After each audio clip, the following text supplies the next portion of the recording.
Hello class 9 students, कैसे हैं आप सब। आई होप आप सब बढ़िया होंगे। तो काफ़ी दिनों बाद हमारी मुलाकात हो रही है। अब आपके साथ रेगुलर कंटिन्यू करेंगे हम अपनी पढ़ाई को। पेपर सामने है। देखो, PT3 के एग्ज़ाम्स इम्पोर्टेंट नहीं है, लेकिन PT3 में जो आएगा वो फाइनल एग्ज़ाम्स के लिए मोस्ट इम्पोर्टेंट है, क्योंकि 9th क्लास थोड़ा मुश्किल होती है, आपको सबको पता है। अब आपकी मान लीजिए किताब में, ये आपकी बुक है और इस बुक में कोई चैप्टर यहाँ पर है। 9th क्लास में एक एक लाइन इंपॉर्टेंट होती है, तो क्वेश्चंस कहाँ से बन रहे हैं ये आपको समझ में अभी नहीं आएगा। फाइनल में पेपर हो जाएगा, आपको ये भी नहीं समझ में आएगा कि आपको पढ़ना क्या था। देखो, अभी से हम सैम्पल पेपर सोल्व करेंगे। तो मान लीजिए पेज नंबर 42 है, ये 41। तो क्वेश्चन बना यहाँ से।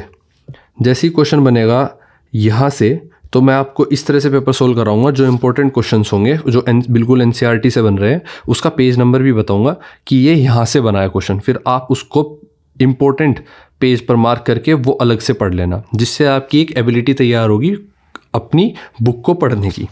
इस बात को क्लियर करा हमने।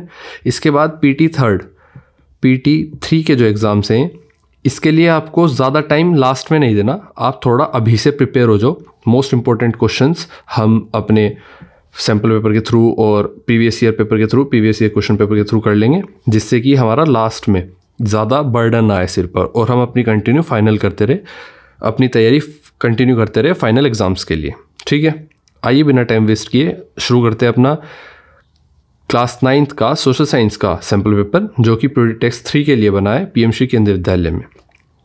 फर्स्ट क्वेश्चन कहता है, विच of the following trees were promoted for building ships और रेलवेज। देखो, साफ बात है कि कहा गया है एक जहाज़ और रेलवे के निर्माण के लिए जो सबसे इम्पोर्टेंट ट्रीज़ थे वो कौन से रहे होंगे, क्योंकि उनकी उगाई ज़्यादा कर दी गई थी, उनका प्रमोशन ज़्यादा कर दिया गया था। तो टीक और साल। टीक को क्या कहते हैं? सोगान। साल, ये दो तरह के पेड़ थे, टीक एंड साल। तो ऑप्शन डी बिल्कुल सही होगा। जिसके आपने देखा होगा रेलवे के निर्माण में लकड़ी का कहाँ यूज़ होता था। जो जीने होते थे उनकी रेलिंग, जीने भी लकड़ी के बनते थे अंग्रेज़ों के टाइम पर।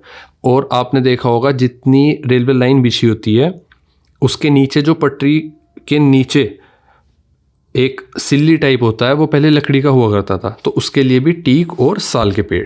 ठीक है, और ये अब जैसे मैंने आपको बताया क्वेश्चन पेपर कहाँ से बन रहा है, ये लाइन आपकी हिस्ट्री की बुक में page number 85, chapter 4 page number 85। अब आपको ये हर क्वेश्चन की कहाँ से है, क्या एक्सप्लेनेशन है, इसको मैं आपको आंसर शीट बना कर दूंगा। इस पेपर को तो हम सोल्व कर लेंगे। देखो, इस पेपर को हमने सोल्व कर लिया, एक एक क्वेश्चन आपने कर ली, वीडियो देख ली। इसके बाद अब ये याद कैसे करें, प्रैक्टिस कैसे करें, बाद में इसको रिवाइज कैसे करें, मैं आपको इसकी PDF दे दूंगा। उन बच्चों को मिलेगी PDF जो मेंबर्स होंगे ऑब्वियसली चैनल के। अब मेंबर्स को एक्स्ट्रा क्या मिलेगा? हर क्वेश्चन की डिटेल एक्सप्लेनेशन, और ये पता होगा कि ये क्वेश्चन कौन सी NCERT के पेज पर से और चैप्टर में से उठा हुआ है। ठीक है, तो जैसे मैंने बता दिया, कुछ क्वेश्चंस मैं बताता रहूँगा कहाँ से उठे। चैप्टर 4 पेज नंबर 85 पर ये क्वेश्चन आपको मिलेगा, तो इसके बारे में डिटेल पढ़ लेना। नेक्स्ट क्वेश्चन तरफ आते हैं। Question number 2, why did the government decided to ban shifting cultivation. देखो, उसी चैप्टर का क्वेश्चन है, पेज नंबर 86, पेज नंबर 86 और चैप्टर 4। ठीक है, देखो अब जानते हैं कि शिफ्टिंग कल्टीवेशन को बैन करने की नौबत क्यों आई। शिफ्टिंग कल्टीवेशन को क्या बोलते हैं? झूम खेती बोलते हैं। देखो, यहाँ हिंदी वाले क्वेश्चन में लिखा हुआ है झूम खेती। झूम खेती इसलिए कहा गया है क्योंकि ये खेती अपने आप शिफ्ट होती रहती थी, समय समय के साथ इसको शिफ्ट करना पड़ता था, और ये इसको ऐसा देखा जाता है जैसे ये झूम रही हो, इधर से उधर जा रही हो। तो ठीक है, इसलिए इसको शिफ्टिंग कल्टीवेशन कहा जाता है। अब झूम खेती में जंगल जलाए जाते थे। ठीक है, प्रोसेस में एक तरफ जंगल जला दिया, फिर दूसरी तरफ चले गए। इससे क्या होता था? कीमती लकड़ी जल जाती थी। ठीक है, कीमती लकड़ी में फायर लग जाती थी। उसके बाद सरकार को टैक्स गिनने में भी परेशानी होती थी, जिससे उसका सलूशन ये निकाला कि शिफ्टिंग कल्टीवेशन को बैन ही कर दिया। और क्या करा? रेलवे के लिए पेड़ लगाना चाहती थी सरकार, जिससे कि खेती को रोक दिया गया, इसलिए ये बैन करा गया। ऑप्शंस देख लेते हैं अब इनमें से क्या क्या है। When a forest was burnt, there was a danger of destroying valuable timber. बिल्कुल सही है, तो ऑप्शन ए तो सही है बिल्कुल। To grow trees for railway timber, railway की लकड़ी के लिए पेड़ उगाना, ये भी कारण बिल्कुल सही है भी। रेलवे की लकड़ी के लिए पेड़ उगाना था, जगह चाहिए थी, शिफ्टिंग कल्टीवेशन बैन कर दी, जगह मिल गई। Difficulties for the government to calculate taxes, ये भी मैंने आपको बताया, सरकार के लिए करो मतलब टैक्सेस को गणना करने में कठिनाइयाँ होती थी, गिनने में कठिनाई होती। तो ऑप्शन डी बिल्कुल सही होगा। तीनों सही हैं आपके, all of the reasons. Question number 3 पर आते हैं। In which year the Bastar rebellion took place. तो बस्तर का जो विद्रोह हुआ था वो किस वर्ष में हुआ था? देखो इसको समझते हैं। अब जैसे ये क्वेश्चन है, मैं आपको ये नहीं बताऊंगा ये क्वेश्चन कौन से चैप्टर में है, लेकिन आपको पीडीएफ में पूरा डिटेल मिलेगा, ठीक है, बीच में बताते रहेंगे। अब 1910 में हुआ था जो बस्तर का विद्रोह था, बस्तर विद्रोह कब हुआ था? 1910 में। फर्स्ट ऑप्शन ये बिल्कुल सही है। अब इसके बारे में जानते हैं। 1910 में बस्तर के लोगों ने ब्रिटिश सरकार के खिलाफ बगावत की। अब आप एक बात बताओ, क्वेश्चन नंबर 2 में हमने देखा कि कोई चीज़ बैन कर दी, लोग खेती करते थे, वहाँ पर आग लगती थी, जो भी था सब ठीक था, सरकार ने बैन कर दिया, अपने मन चाहे पेड़ उगाने स्टार्ट कर दिए, है ना। उसके बाद वो तो बेकार हो गए, तो वो लोगों ने जो उस एरिया में रहते थे उन्होंने क्या किया? विद्रोह किया, जिसको बस्तर विद्रोह कहा गया। 1910 में हुआ था। लोगों ने ब्रिटिश सरकार के खिलाफ बगावत की क्योंकि अंग्रेजों ने उनके जंगलों पर कब्जा कर लिया था और उन्हें अपने ही जंगलों से बाहर कर दिया था, ठीक है। नेक्स्ट क्वेश्चन की तरफ बढ़ते हैं। Question number 4, the council of ministers at the centre is responsible, एक सेकेंड, रिस्पॉन्सिबल टू।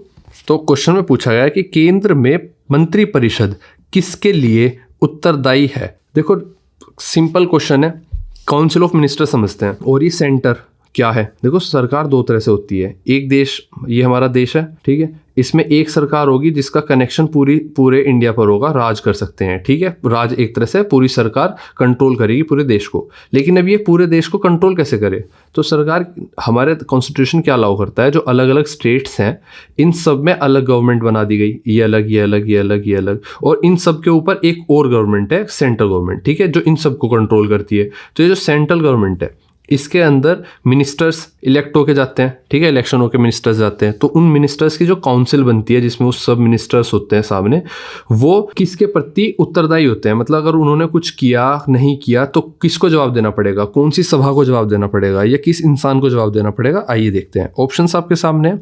ए लोकसभा को, बी प्रेसिडेंट को, सी प्राइम मिनिस्टर को, और डी राज्यसभा को।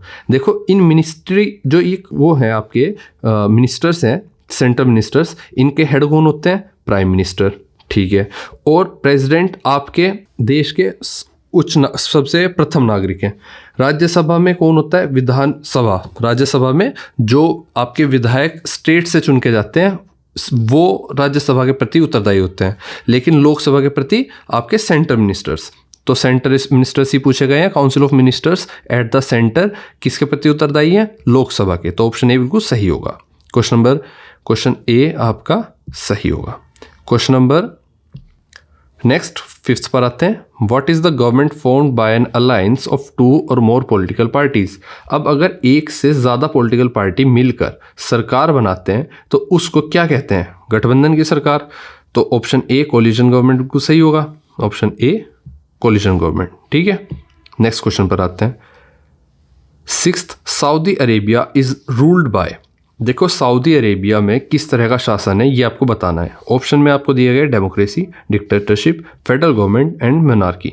अब आप एक चीज़ हमेशा याद रखो, ये क्वेश्चंस, ये सैम्पल पेपर हम इसलिए नहीं करते कि हमें आंसर मिल जाए क्वेश्चन का, हम ये इसलिए करते हैं जो हमारे ऑप्शंस हैं उससे हमें और टॉपिक्स के बारे में भी पता चल जाए।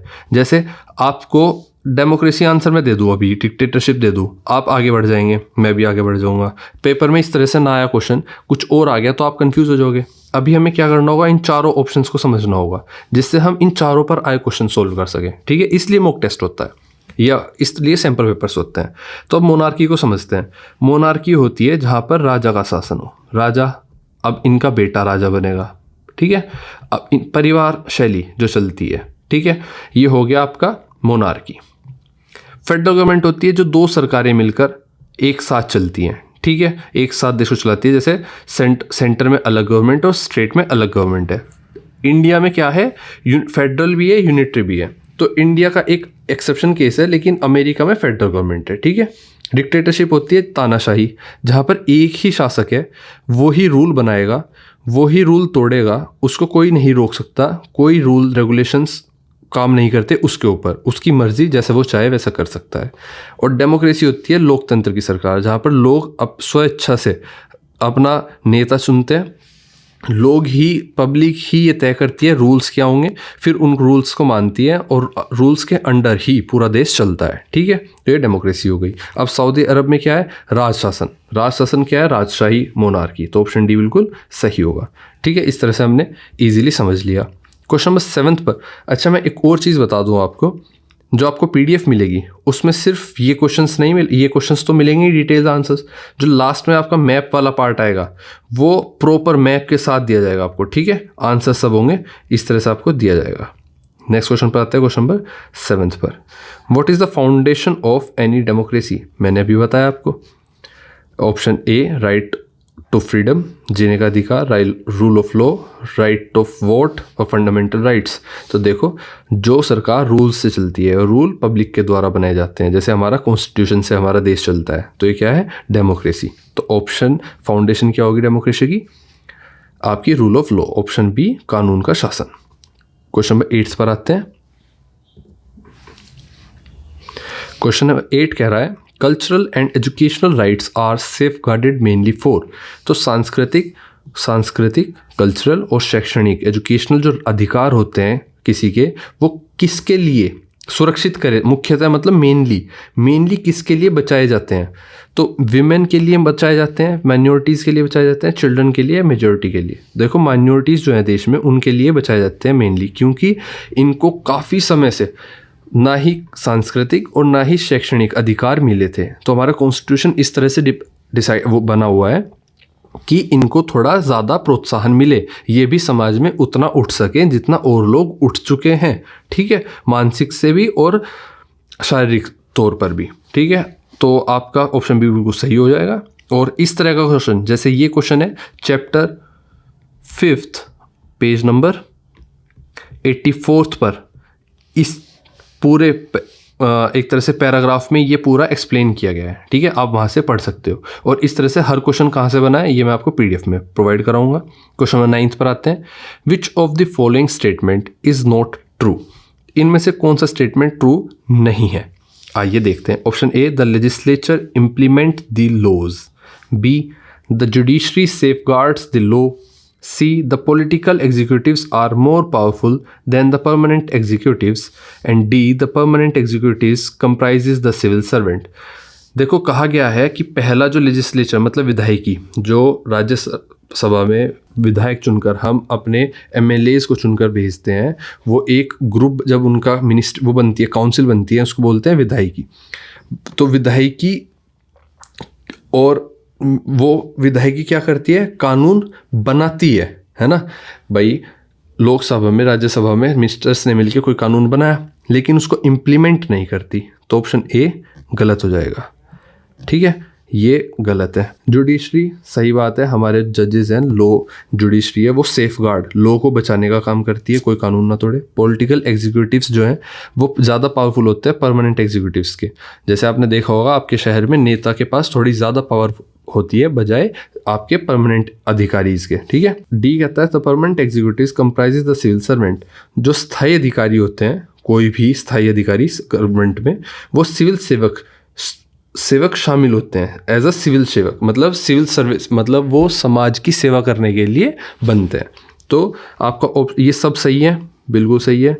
बी सही है, सी सही है, डी सही है। पूछा गया था कौन सा सही नहीं है, तो ऑप्शन ए आपका करेक्ट हो जाएगा। क्वेश्चन नंबर 10 पर आते हैं। Public distribution system is not associated with. तो पब्लिक डिस्ट्रीब्यूशन सिस्टम है क्या, सार्वजनिक वितरण है क्या, ये प्रणाली किसके साथ एसोसिएटेड नहीं है? तो देखो, ये किसके साथ एसोसिएटेड नहीं है, आपकी मॉल के साथ, कोऑपरेटिव के साथ, सुपर बाजार्स के साथ, या ऑल ऑफ देम। तो आपका आंसर होगा ऑप्शन डी। ये पब्लिक डिस्ट्रीब्यूशन सिस्टम जो है, ये ना तो मॉल के साथ कनेक्टेड है, संबंधित है, ना ही कोऑपरेटिव के साथ, ना ही सुपर बाजार्स के साथ। ठीक है, तो public distribution system is associated with, जो जिसको आप राशन शॉप बोलते हो, shops, and not with malls. ठीक है, कोऑपरेटिव और सुपर बाजार्स। तो ये किसके साथ है, पब्लिक डिस्ट्रीब्यूशन सिस्टम किसके साथ, राशन शॉप के साथ कनेक्टेड है। ठीक है, संबंधित है। क्वेश्चन नंबर 11 पर आते हैं। Green revolution in the 1960 was associated with. जो ग्रीन रिवॉल्यूशन था 1960 में, वो किससे संबंधित था? Use of HYV seeds, fisheries development, tree plantation programme, all of them. तो आपको पता होना चाहिए कि यूज ऑफ HYV सीड्स से रिलेटेड था आपका ग्रीन रिवॉल्यूशन 1960 में हुआ था। अब ज़रूरी नहीं है पेपर में आपसे इस तरह से पूछा जाए, पूछ लेंगे कि HYV सीड जो इसका यूज़ हुआ था ये कौन से रिवॉल्यूशन में हुआ था, फिर ऑप्शन दे देंगे ग्रीन रिवॉल्यूशन, वाइट रिवॉल्यूशन, है ना, पिंक रिवॉल्यूशन। और दूसरा क्वेश्चन दे देंगे कि HYV सीड्स का जब ग्रीन रिवॉल्यूशन में यूज़ हुआ था तो वो किस साल में हुआ था, तब आंसर हो जाएगा आपका 1960। दे देंगे आपको ऑप्शन 1961, 62, 1973, आपको फिर ये लगाना होगा 1960। ठीक है, इस तरह से क्वेश्चन बनते हैं, आपको ये पता होना चाहिए। तो ये 3 क्वेश्चन बन गए एक में ही, ये इससे जुड़ा है, तीनों एक दूसरे से जुड़े हुए हैं। HYV सीड्स का ग्रीन रिवॉल्यूशन में जो कि 1960 में हुआ था। क्वेश्चन नंबर, अच्छा ये क्वेश्चन कहाँ पर है, क्वेश्चन ये आपका, चलो मैं 12th बताऊँगा। Question number 12, MSP refers to, MSP की फुल फॉर्म आपने कभी जानने की कोशिश की है? ये आपके इकोनॉमिक्स की बुक में चैप्टर 4 पर पेज नंबर 47 पर आपको मिल जाएगा। Option A minimum support price, option बिल्कुल ए बिल्कुल सही है, minimum support price. B maximum support price, देखो MSP कभी भी मैक्सिमम मत लगा देना। सी मार्जिनल नहीं, और D none of the options तो है ही नहीं, तो ऑप्शन ए बिल्कुल सही होगा। Question number 13, the president of India is, जो भारत के राष्ट्रपति हैं, A head of the state, head of the government, head of the parliament, और नन ऑफ द ऑप्शंस। देखो कॉन्स्टिट्यूशन की भाषा में, कॉन्स्टिट्यूशन की भाषा में देश को क्या कहते हैं, स्टेट कहते हैं, ठीक है। और इन जनरल गवर्नमेंट के लिए स्टेट गवर्नमेंट राज्य है और सेंट्रल केंद्र है, लेकिन सेंट्रल केंद्र है और स्टेट राज्य है, लेकिन यहाँ पर स्टेट का मतलब पूरा देश है, ठीक है। तो हेड ऑफ द स्टेट होता है आपका प्रेसिडेंट, ठीक है। ऑप्शन ए बिल्कुल सही होगा, हेड ऑफ द स्टेट मतलब देश का जो हेड होता है। और हेड ऑफ पार्लियामेंट कौन होता है, हेड ऑफ गवर्नमेंट कौन होता है, हेड ऑफ गवर्नमेंट होता है PM, ठीक है। और पार्लियामेंट में चलते हैं 3 चीज़, राष्ट्रपति जी, लोकसभा, राज्यसभा। क्वेश्चन नंबर 14 पर आते हैं, द जज of supreme court are appointed by, इसके द्वारा सर्वोच्च न्यायालय के न्यायाधीश की नियुक्ति की जाती है, राष्ट्रपति के द्वारा, प्रधानमंत्री के द्वारा, मुख्य न्यायाधीश के द्वारा और कानून मंत्री के द्वारा। तो हमेशा याद रखना जो सुप्रीम कोर्ट के जजेस होते हैं उनकी नियुक्ति कौन करता है, राष्ट्रपति जी करते हैं। ऑप्शन ए बिल्कुल सही होगा। क्वेश्चन नंबर 15 पर आते हैं, विच of the following state of India has the largest percentage of its area under forest cover. तो पूछा गया है कि भारत के निम्नलिखित में से किस राज्य में वन आवरण के अंतर्गत क्षेत्रफल का सबसे कम प्रतिशत है, मतलब किस में सबसे कम एरिया में जंगल पाए जाते हैं क्षेत्रफल की दृष्टि से, ठीक है। पंजाब, असम, हिमाचल प्रदेश और सिक्किम। तो ऑप्शन ए होगा पंजाब, ठीक है। नेक्स्ट क्वेश्चन की तरफ बढ़ते हैं। Question number 16, ebony, mahogany, rosewood are important trees of.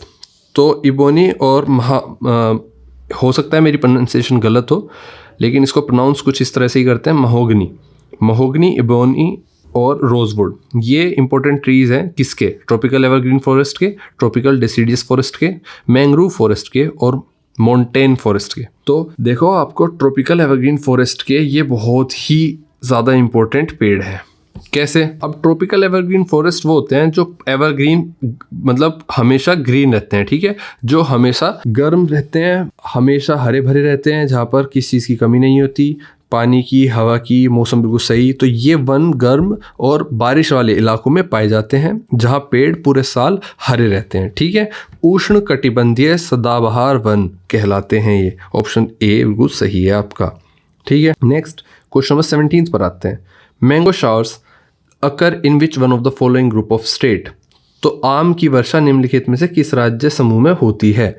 अब आम की वर्षा क्या है, देखो दक्षिण भारत में मार्च अप्रैल के महीने में हल्की बारिश होती है, ठीक है, हल्की बारिश होती है किस टाइम पे, मार्च और अप्रैल के महीनों में, जिससे आम जल्दी पक जाते हैं, इससे आम की वर्षा कहते हैं, ठीक है। तो ये कहाँ पर बताई मैंने, दक्षिण भारत में। अब दक्षिण भारत के कौन से स्टेट में, कर्नाटक और केरल। ऑप्शन ए बिल्कुल सही होगा आपका।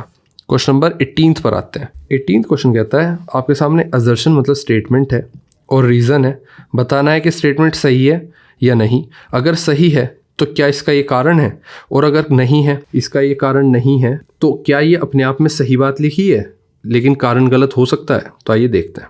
असर्शन कहता है after independence Indian policy makers adopted all measures to achieve self sufficient in food grains. तो भारत स्वतंत्रता के बाद भारतीय नीति निर्माताओं ने खाद्यान्न में, ठीक है, आत्मनिर्भरता हासिल करने के लिए सभी उपाय अपनाए। दूसरा रीजन देख लेते हैं। भारत ने कृषि में एक नई रणनीति अपनाई जिसके परिणाम स्वरूप हरित क्रांति हुई। देखो ये बिल्कुल डीप क्वेश्चन हो गया, आपको ये पता होना चाहिए, ठीक है। तो ये दोनों बात सही है, स्टेटमेंट भी सही है और उसका रीज़न भी सही है। जब भारत आज़ाद हुआ तो हम इतने सक्षम नहीं थे कि हम पूरे देश का पेट भर पाए, जिसकी वजह से स्वतंत्रता के बाद भारतीय नीति निर्माता, मतलब जो भारत के पॉलिसी मेकर लोग थे, जो पॉलिसीज़ बना रहे थे, उन्होंने पूरी जान लगा दी, सब चीज़ें अपनाई कि हम सेल्फ सफिशिएंट हो जाएं फूड ग्रेन के मामले में, ठीक है। जिसकी वजह से क्या हुआ, जिसकी वजह से हरित क्रांति आई, जिसकी वजह से हरित क्रांति मतलब ग्रीन रिवॉल्यूशन आया और हम गेहूं चावल ज़्यादा उगा पाए और पूरे देश का पेट भर पाए, ठीक है। 9th क्वेश्चन, और इसकी दोनों सही हैं, तो इसके लिए आपका option D both assertion and reason are false, only reason is correct, both are true. Option C बिल्कुल सही होगा, ठीक है, बोथ आर ट्रू। 19 देखते हैं। इसमें स्टेटमेंट कहता है public distribution system is the most important step taken by the government of India towards ensuring food security. देखो पब्लिक डिस्ट्रीब्यूशन सिस्टम क्या है, गरीब लोगों को कम दाम में खाना प्रोवाइड किया जाता है, बिल्कुल न्यूनतम दाम में सरकार के द्वारा। जैसे राशन कार्ड लेकर आपके शहर में, आपके इलाकों में लोग लेते भी होंगे। ये कहा गया है कि बहुत इंपॉर्टेंट, गवर्नमेंट का सबसे मोस्ट इंपॉर्टेंट स्टेप रहा किसकी तरफ, इंश्योर करने की तरफ, इस बात पक्का करने की तरफ कि फूड सिक्योरिटी बनी रहे। रीज़न है इसका कि farmers are paid a pre announced price for their crops. तो फार्मर्स को क्या होगा, प्री अनाउंस, पहले से जो प्राइस अनाउंस कर दिया गया उस पर उनका जो अनाज है वो सरकार के द्वारा खरीद लिया जाएगा, जिससे कि जो उनकी कमाई होगी वो अच्छी बनी रहे। तो इसमें आप देखोगे बात तो दोनों सही है, बहुत बात तो दोनों सही है, ये बात बिल्कुल सही है, ये बात अपने आप में सही है। यहाँ पर फार्मर्स क्या कर रहे हैं, पहले ही पैसा दे दिया जा रहा है, पहले ही अनाउंस कर दिया जा रहा है पैसा, मतलब एक खेत में गेहूं उगाए, ठीक है, सरकार ने इसका दाम तय कर दिया बेचने से पहले ही, और इसको सिक्योरिटी मिल गई फॉर देयर क्रॉप्स, ये बात अपने आप में सही है। यहाँ पर लिखा है कि जो पब्लिक डिस्ट्रीब्यूशन सिस्टम है, पब्लिक को चीज़ें बांटने का जो सिस्टम है, वो बिल्कुल सही स्टेप था, बहुत इंपॉर्टेंट स्टेप था। ये दोनों बात सही है, लेकिन ये इसका बिल्कुल सही एक्सप्लेनेशन नहीं है। तो ऑप्शंस देखते हैं। ओनली असर्शन इज करेक्ट, सिर्फ स्टेटमेंट सही है, ऊपर वाला ऐसा नहीं है। ओनली रीजन इज करेक्ट, सिर्फ नीचे सही है, नहीं, दोनों सही हैं। डी कहा गया both assertion and reason are false, नहीं, दोनों सही है। तो सी देखते हैं, both are true but, both are true सही है बट, लेकिन रीज़न सही से एक्सप्लेन नहीं कर रहा, एजर्शन को करेक्टली एक्सप्लेन नहीं कर रहा। बिल्कुल सही ऑप्शन सी सही है, एक्सप्लेन नहीं कर रहा लेकिन दोनों अपने आप में ट्रू है। नेक्स्ट क्वेश्चन की तरफ बढ़ते हैं। Question number 20, in which of the following months does the Tamil Nadu coast get most of its rainfall. तो किस सीजन में, किस मंथ में तमिलनाडु के कोस्ट पर, मतलब तमिलनाडु के जो एक तरफ पानी का इलाका है, इस कोस्ट पर सबसे ज़्यादा बारिश होती है। A December to February, March to May, June to September, October to November. ये आपको हमेशा याद रखना चाहिए कि अक्टूबर टू नवंबर आपका ऑप्शन बिल्कुल सही होगा, ठीक है। नेक्स्ट क्वेश्चन तक बढ़ते हैं। Question number 21, read the given passage carefully and answer the question that follow. A striking feature of the hot weather season is the loo. These are strong gusty hot, पढ़ लेते हैं इसको पूरा। These are strong gusty hot dry winds blowing during the day over the north and northwest. तो north से north west की तरफ, north से नॉर्थ वेस्ट की तरफ, ये आपका देश है इस तरह से, ये हमारा भारत है, ठीक है। तो यहाँ से इस तरफ की तरफ बहती हैं लू नॉर्थ में। अब लू बिल्कुल गर्म, dusty, gusty, hot, dry, strong winds होती हैं जो ब्लो करती हैं over the north and north west India. Sometimes they even continue until late in the evening. Direct exposure to these winds may even prove to be fatal. Dust storms are very common during the month of May in northern India. These storms bring, देखो यहाँ पर बात की जा रही है गर्मियों में जो चलती है लू। लू आपको पता है बहुत ही खतरनाक तरह की एक हवा होती है जो बहुत गर्म, dusty, hot, dry, gusty winds होती हैं, ठीक है। तो इसके बारे में कहा गया है और इसके बिहार पर क्वेश्चंस पूछे जाएंगे। तो अब आपको क्वेश्चंस पर ध्यान देना है। लू तेज़, गर्म, सूखी हवाएं, मई में धूल भरी आंधियाँ भरी उत्तर भारत में आम है और पश्चिम बंगाल में स्थानीय तूफान को के बारे में सवाल पूछे गए हैं। अब इस पूरे पैसेज को पढ़ने के बाद आप देखो, हमने यहाँ तक पढ़ लिया था। These storms bring temporary relief as they lower the temperature and may bring light rain and cool breeze. तो देखो क्या हुआ, dust storms are very common during the month of May. Northern India में मे के समय में dust storms आते हैं, धूल के तूफान आते हैं। This storms bring temporary relief, जो कि धूल के तूफान आते हैं टेम्परेरी रिलीफ लगते हैं, क्योंकि भाई लू के बीच में तूफान आ जाएगा तो थोड़ा लो टेम्परेचर, ज़्यादा हाई टेम्परेचर वाली हवाओं को वो रोकेगा। उसके बाद टेम्परेचर कम हो जाता है और मे ब्रिंग लाइट रेन और कूल ब्रीज, ठंडी हवाएं चलने लगती हैं। This is also the season for localised thunderstorms. इस टाइम पर थंडरस्टॉर्म्स देखने को मिलते हैं associated with the violent winds, जिसमें वायलेंट हवाएं चलती है। Torrential downpours often accompanied by hail. In waste Bengal these storms are known as the Kal Baisakhi. तो ये स्टॉर्म्स वेस्ट बंगाल में क्या बोले जाते हैं, काल बैसाखी के समय आते हैं। ठीक है, काल बैसाखी। अब क्वेश्चन देख लेते हैं। फर्स्ट क्वेश्चन कहता है which is the striking feature of the hot weather season. तो कौन सा स्ट्राइकिंग फीचर है हॉट वेदर सीजन का। अब क्वेश्चन सामने है, आपका आंसर होगा लू। तो आपका आंसर होगा दी लू, स्ट्रॉन्ग, हॉट, ड्राई विंड। ठीक है, ये फीचर्स हैं हॉट वेदर सीजन के। सेकंड क्वेश्चन है where is the dust storms are common during the May. तो मई के महीने में कौन से एरिया में, किस इलाके में ये कॉमन दिखाई देते हैं। तो northern India, northern part of India. ठीक है, और थर्ड क्वेश्चन पूछा गया what is the name of local thunderstorm in waste Bengal. तो आपको पता है काल बैसाखी। नेक्स्ट क्वेश्चन तो बढ़ते हैं, question number 22, explain about right to freedom. देखो राइट टू फ्रीडम पॉलिटिक्स की किताब में चैप्टर 5 पेज नंबर 81। एक्सप्लेन करना है आपको किसके बारे में, आपको करना है right to freedom. Right to freedom मतलब स्वतंत्रता के अधिकार। स्वतंत्रता, फ्रीडम कब होती है, जब आप बोल सकते हो, आप खेल सकते हो, पढ़ सकते हो, खा सकते हो, घूम सकते हो। इस तरह की स्वतंत्रता जब मिलती है, ये हमारी इन स्वतंत्रताओं पर हमारा हक होता है। ठीक है, ये सरकार हमें कॉन्स्टिट्यूशनली प्रोवाइड कराते हैं। ठीक है, तो राइट टू फ्रीडम इंक्लूड्स, इसमें कौन कौन से फ्रीडम होते हैं आपको एक्सप्लेन करना है। राइट टू फ्रीडम इसके अंदर होता है, it include right of speech and expression. दूसरा आप कह सकते हो इसके अंदर होता है assembly in a peaceful manner, आप कहीं भी पीसफुली इकट्ठा हो सकते हो। ठीक है, तीसरा फॉर्म एसोसिएशंस एंड यूनियंस, कोई भी एसोसिएशन और यूनियन फॉर्म कर सकते हो एंड यूनियंस। चौथा move freely throughout the country, country में फ्रीली मूव कर सकते हो। और पांचवा reside in any part of the country. ठीक है, and practice and last point any profession और to carry on any occupation. ठीक है, ये आपका प्रॉपर आंसर हो गया। क्वेश्चन नंबर 23 पर आते हैं, what is food security, what are the dimensions of food security. तो फूड सिक्योरिटी और उसके डायमेंशंस क्या है, आइए लिखते हैं। देखो food security means availability, accessibility, availability, accessibility. ठीक है, इसके साथ and affordability, sufficient, safe and nutritious food for all at all times. ठीक है, इसके पॉइंट हो सकते हैं आपके अवेलेबिलिटी के। एडिक्वेट, देखो इसका प्रॉपर आंसर हो सकता है आपका, हम अपनी शीट में क्या प्रोवाइड कराएंगे, 23rd का आंसर इस तरह से, ये आपके लिए पहले से तैयार है। Adequate production within the country, food imports and the previous year stock stored in government granaries. Accessibility में food is within reach for every person, और अफोर्डेबिलिटी में people having purchasing power to buy sufficient safe nutritious food to meet one's dietary need.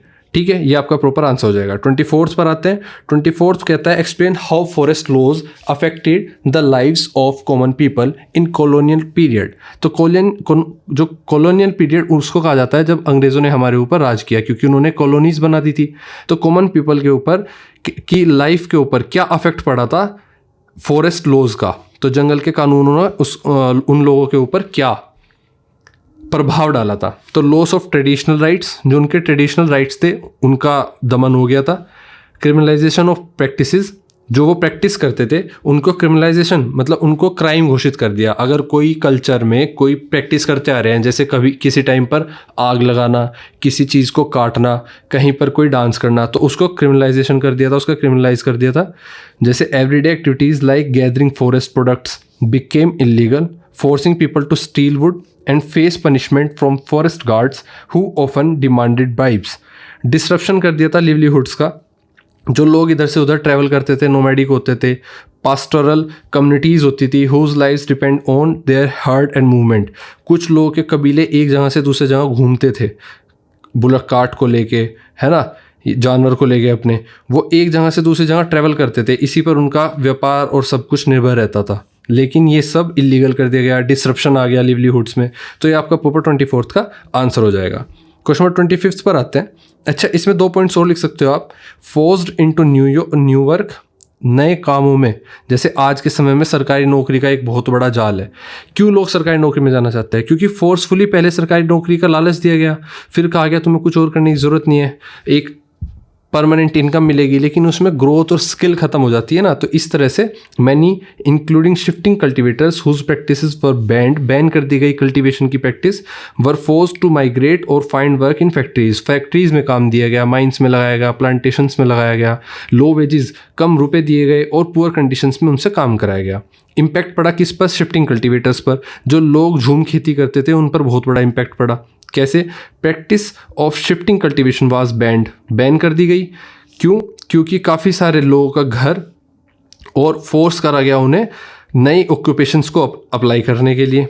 अब आते हैं question number 25 पर। Plot the following on the map.